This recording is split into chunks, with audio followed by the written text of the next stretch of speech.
Entonces, Daniel, en primer lugar, agradecerte mucho que hayas aceptado la invitación a participar de nuestro próximo número del boletín Onteaiken sobre práctica y estudio de acción colectiva, que en este caso particular va a llevar por título Prácticas Esperanzadoras en Latinoamérica, en el que buscamos, eh, el propio boletín se va a componer de un conjunto de entrevistas que hacemos a distintos investigadoras e investigadores de América Latina, donde tenemos dos o tres disparadores clave que tienen que ver con conocer tu perspectiva, sobre todo tu perspectiva situada en tu trabajo y en los territorios en los que tú te mueves, sobre cuáles son los procesos que tensionan la esperanza. Así como también cuáles son los sujetos colectivos o las prácticas que en definitiva nos permiten hablar de esperanzas. Así que, en primer lugar, Daniel, agradecerte nuevamente y pedirte eso, que tú hagas una breve presentación tuya de quién eres, tu trayectoria, de tus líneas de investigación, antes de hacerte la primera pregunta. Bueno, genial, muchas gracias por este trabajo. Además, sé que también están entrevistando a otros colegas y compañeros, así que me parece súper valioso y que se difunda también. Es un trabajo importante en eso, así que lo agradezco un montón. Y que tenga este carácter internacional o regional también, más aún, porque creo que hay una tremenda resonancia entre lo que nos pasa en los distintos lugares. Yo vengo de la sociología, soy magíster en sociología, trabajo en la Universidad de la República en Uruguay. Vivo en una zona rural cercana a la capital, a Montevideo. Vivo en una tierra comunitaria, digamos, una tierra colectiva. Entonces eso hace parte también de mi mirada, mi forma de sentir y de pensar. Y bueno, hace unos cuantos años ya, unos 7, 8 años que estudio como dos grandes líneas en realidad. Por un lado, la agroecología y los procesos colectivos vinculados a la agroecología y en el último tiempo un poco más cerca de la red de semillas nativas y criollas, que tiene como una lucha bastante fuerte en Uruguay. Y en paralelo, que es lo que le he dedicado más tiempo, la verdad, a estudiar la cadena forestal, que en Uruguay tiene mucho peso, es el principal bien de exportación, la celulosa. Eh, y bueno, eso he dedicado los últimos años a estudiar la cadena y sobre todo cómo impacta, que es mi tesis de maestría, que la defendí recientemente, cómo impacta la expansión forestal en la vida cotidiana de la ruralidad, en las formas de relacionarse entre las personas y de las personas con los ecosistemas, con, digamos, como flujos de energía y de materia, y tal, esas relaciones que son materiales, pero son simbólicas y también afectivas. Entonces, un poco por ahí va el foco de lo último que vengo pensando o denunciando, incluso disputando conceptualmente, porque, bueno, esto,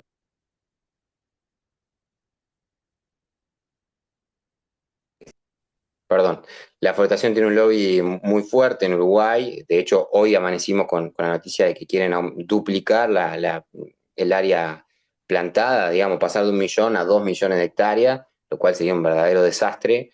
Pero bueno, eso hace que continuamente no solo estemos produciendo conocimiento, sino estando en debates en los territorios, acompañando los movimientos sociales, los colectivos que están denunciando, este, y bueno, un poco en eso. Y también en el último tiempo he estado acompañando y colaborando con colectivos territoriales, pero también con otros compañeros de la universidad en estudios y en denuncias similares a las que hace el Instituto Nacional de Salud Socioambiental en Rosario, en Argentina.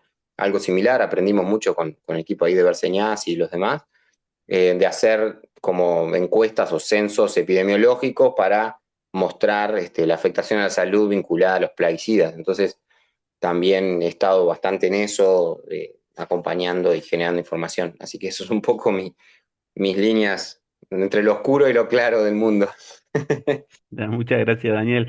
Entonces, la primera pregunta que viene bien a tono con estas inserciones académicas y sobre todo territoriales es, ¿qué factores o procesos o problemas eh, ves tú que de alguna manera nos alejan de la esperanza? Bien. Eh, bueno, yo creo que ahí estamos viviendo una intensificación del despojo capitalista, extractivista, brutal, ¿no?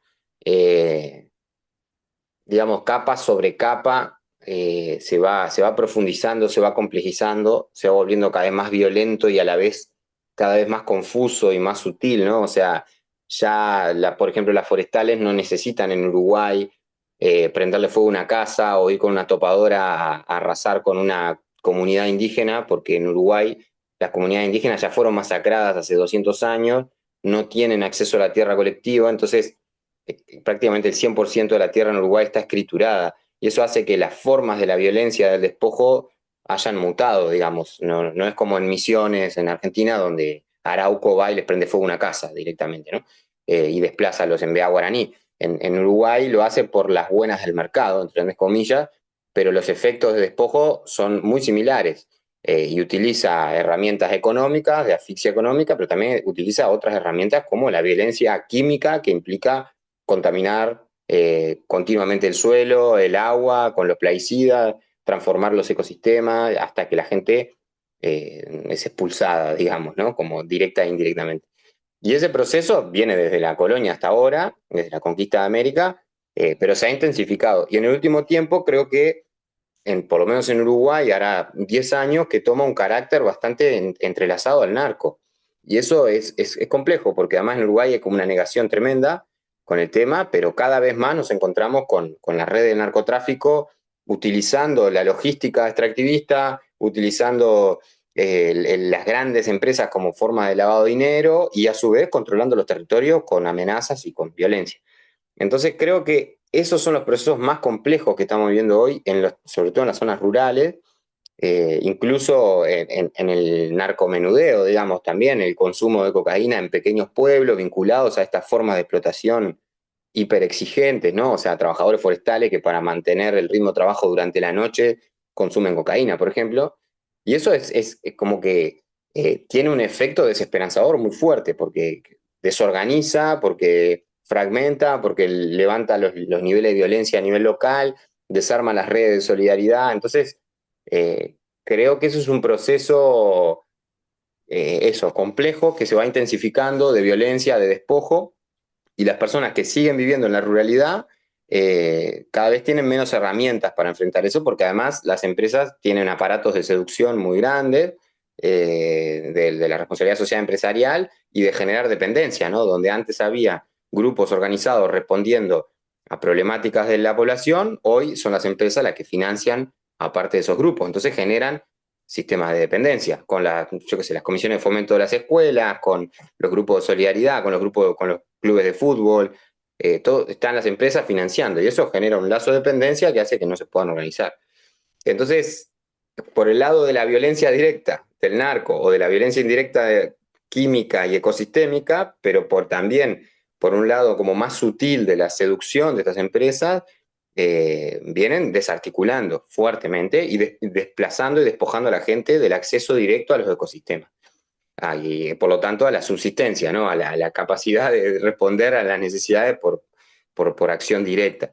Y por otro lado, la gente que está en la ciudad, desplazada de este modelo, que no para de expandirse, el modelo forestal, el modelo sojero, arrocero, ahora el hidrógeno verde, los data centers, ¿no? Son como que capas y capas y capas, todos a la vez además, porque por un lado tienen un discurso de hidrógeno verde, sustitución del petróleo, y por otro lado están explorando, quieren explorar el mar para sacar más petróleo, todos unos absurdos, pero no paran como de expandirse en ese sentido. Y los desplazados a la ciudad están viviendo las peores miserias de los bordes de las ciudades, ¿no? Situaciones sin empleo, situaciones de expulsión, de persecución, de criminalización. Entonces, creo que eso es lo más desesperanzador, sobre todo lo venimos conversando mucho con los colectivos, con los amigos más de la militancia, de la lucha, la diferencia en la velocidad. O sea, nuestra velocidad para cuidar la vida y para denunciar lo que está pasando, porque responde justamente a la velocidad de la vida y de los flujos de la vida, es más lenta. Nuestra capacidad de ponernos de acuerdo, de eso, justamente generar acuerdos horizontales, de ir aprendiendo del proceso, etcétera, es mucho más lento que la velocidad que tiene el capital y el narco y el Estado aliado para destruir y despojar y para desesperanzar y sobre todo para meternos una pastilla tremenda que es la depresión y la angustia en medio de todo esto, ¿no? Que es lo más desmovilizador que hay. Entonces, creo que lo difícil es esa diferencia en la velocidad, ¿no? Y en la capacidad de incidencia. O sea, como hacerle frente a eso está difícil. Y a su vez, refugiarte en un microespacio, a la corta o a la larga, te pasa la avioneta fumigándote por arriba. Entonces, es difícil, es incómodo hoy cómo mantener la acción, digamos, colectiva y eso. Gracias. Justo la próxima pregunta iba un poquito en esa dirección. ¿Cuál piensas tú que son las razones, los motivos o las causas de las experiencias de esperanza, ¿no? Y si es que hay, creo que un poquito ya hablaste de esto, las causas que generan este espíritu en contra de la esperanza en estos tiempos, digamos, ¿no? Claro. Eh, bueno, yo creo que contra esa avanzada o esa intensificación de la violencia y de la hiperexplotación de los territorios y de los cuerpos, eh, la homogenización también cultural y demás, ¿no? El monocultivo de la mente, como le dicen algunos, este, creo que eso también tiene un límite de lo soportable, digamos. Si bien nos corre en el umbral de lo soportable continuamente, llega un momento que revienta, o sea, que se vuelve insoportable. Eh, entonces creo que lo que activa de alguna manera esos movimientos más esperanzadores son dos cosas. Una, la ancestralidad de muchos de esos movimientos, o sea, hay gente y colectivos y procesos comunitarios en los territorios que nunca perdieron esa conexión con la ancestralidad de otras formas de vivir en los territorios. Incluso la han perdido parcialmente, pero mantienen ciertas prácticas, ciertas pequeñas acciones que hacen que se tenga presente que se puede vivir de otra manera y mejor que la que es ahora y de manera más sencilla, más lenta, más solidaria y enfocada en cuidar la vida, por decirlo de una manera muy amplia. Y a su vez hay otro conjunto de personas que se empiezan a movilizar porque se les vuelve insoportable esa violencia, ¿no? O porque enferman, o porque se enferman sus parientes, porque se quedan sin trabajo, porque eso, se les va cerrando el mundo y en un momento eso genera indignación y genera movimiento. Pero yo lo que vengo pensando en el último tiempo, como que hay como un motor ahí muy fuerte, no sé, una semilla, no sé cuál sería la palabra, que está en el arraigo, ¿no? En el vínculo afectivo con un territorio. O sea, creo que ahí hay algo muy potente de esa búsqueda por permanecer, ¿no? Que la permanencia sea la forma de resistir. A veces parece ¿no? Tendemos a desvalorizarlo, digamos, como si no fuera importante, pero el permanecer en un territorio, el cuidar los modos de vida de ese territorio es muy valioso y quizá no confronta directamente con el capital o con las grandes empresas o con la violencia del narco, pero sí cuida esa cuestión sutil de cómo vivir de otra manera y que eso puede despertar imaginarios para adelante, pero a su vez está cuidando los conocimientos y las formas ancestrales, ¿no? Hay como una continuidad en eso. Y muchas veces aparece como un refugio o un resguardo en la cultura, ¿no? En lo cultural, así, ¿no? En el tejido, con lana, yo qué sé, con lana artesanal, de ovejas de producción orgánica, por ejemplo. Aparece como una comparsa, aparece como una fiesta local. Aparece siempre mezclado con lo cultural y pareciera que lo cultural no es tan importante como la disputa material o la disputa por las oportunidades, pero ahí hay algo muy inteligente, que es que cuando la hostilidad del despojo material es tan grande, lo que nos queda es cuidar esa memoria que permanece de otros modos. En definitiva, la cultura es un modo de vida, un modo de habitar. Entonces, quizás se esconde atrás de una canción o se esconde atrás de un tejido, pero lo que está viendo ahí es una permanencia de un modo de vida, que es lo que creo que está en disputa de fondo.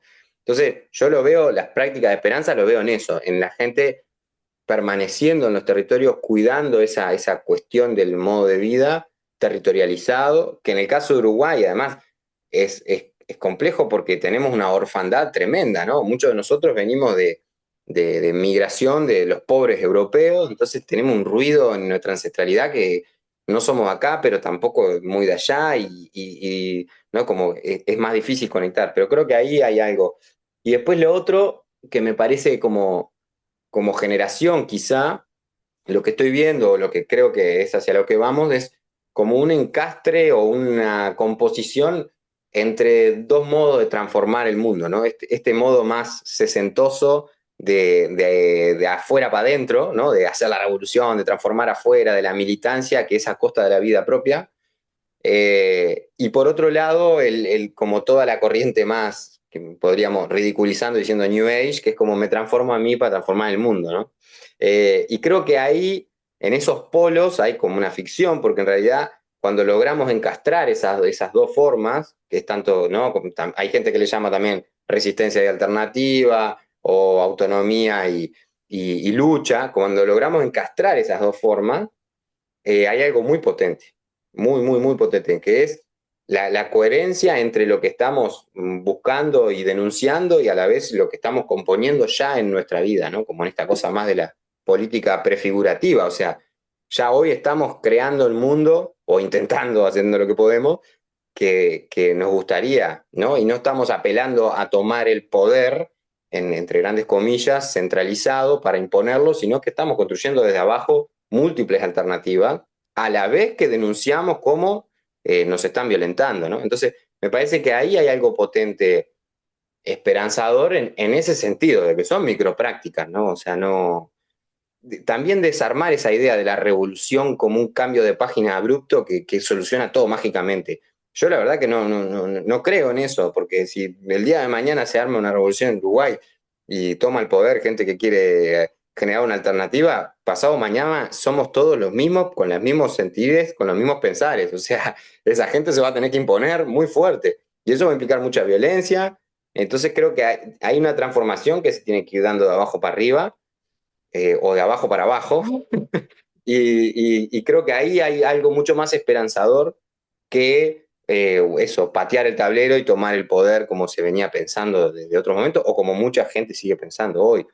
Me parece que si apelamos a un mundo más amoroso, justo y creativo, no puede ser a la fuerza de tomar el poder e imponerse con armas, de esa idea de una nueva hegemonía. O sea, me parece que eso es como que, hay que darle una vuelta de tuerca todavía.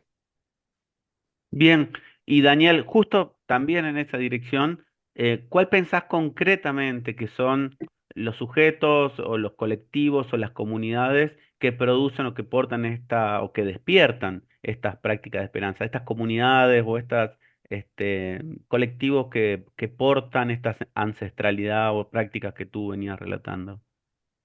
Bueno, en Uruguay hay muchas, hay una como más histórica quizá, que viene como de la línea sindical cooperativista, sobre todo cooperativista, me parece que tiene como un germen interesante, si bien ha sido cooptada por la institucionalidad y ha sido como bastante anestesiada, no sé cuál sería la palabra, como apagada, siguen habiendo prácticas interesantes en las cooperativas de vivienda, las cooperativas de trabajo, ahí hay algo muy valioso de los procesos.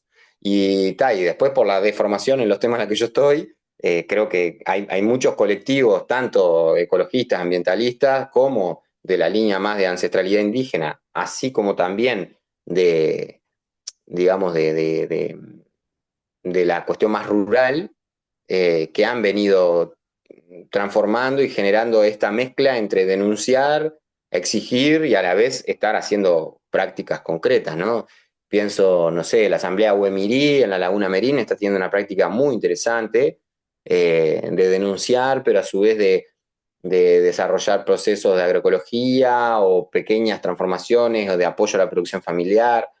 Hay gente muy, muy valiosa ahí. Pienso en algunos colectivos en el norte, en Tacuarembó, por ejemplo, o en Paysandú, que vienen, digamos, a veces usan prácticas viejas como juntar firmas y hacer un plebiscito, pero han transformado un poco las formas y me parece que ahí hay algo valioso, digamos. Eh, pero eso, como siempre, en ese ir y venir entre la denuncia y el transformar hoy nuestras vidas cotidianas, ¿no? Me parece que ahí es donde está lo más potente. La red de agroecología, la red de semillas nativas y criollas, que está insistiendo mucho en la vuelta al campo y en el acceso a la tierra para jóvenes que quieren volver al campo y con producción agroecológica, todas las redes de comercialización que hay, de intercambio. Me parece que eso es bien potente. También después es difícil la articulación entre todas esos colectivos, esos grupos, no siempre se llevan bien. Este, pero bueno, ahí es donde de nuevo creo que hay como también un trabajo que nos toca como generación de una vigilancia muy fuerte del ego en esos propios procesos, ¿no? O sea, muchos de estos grupos se destruyen por personajes bueno, que llegan a esos lugares como nada, se creen en la vanguardia, se imponen, violentan, muchas veces, la mayoría son varones, y bueno, y eso es muy destructivo. Y creo que ahí hay todo un trabajo para hacer también colectivo de generar esos dispositivos para ir transformando esas formas de hablar, de sentir, no sé, y creo que en eso hay una inteligencia colectiva, por ejemplo, en los MBA guaraní, que conocí algunas experiencias el año pasado, que a través de la espiritualidad se está continuamente trabajando el ego y las formas de participación y de integrar una asamblea, de escuchar. Creo que tienen ya dispositivos colectivos ellos que son ancestrales, que son conocimientos que se han ido traspasando generacionalmente a través de la espiritualidad, pero son muy potentes, son muy políticos, ¿no? Espiritualidad y política en los MBA guaraní está muy juntas, ¿no? Junto al territorio. Sin monte no existe la espiritualidad y no existe la comunidad.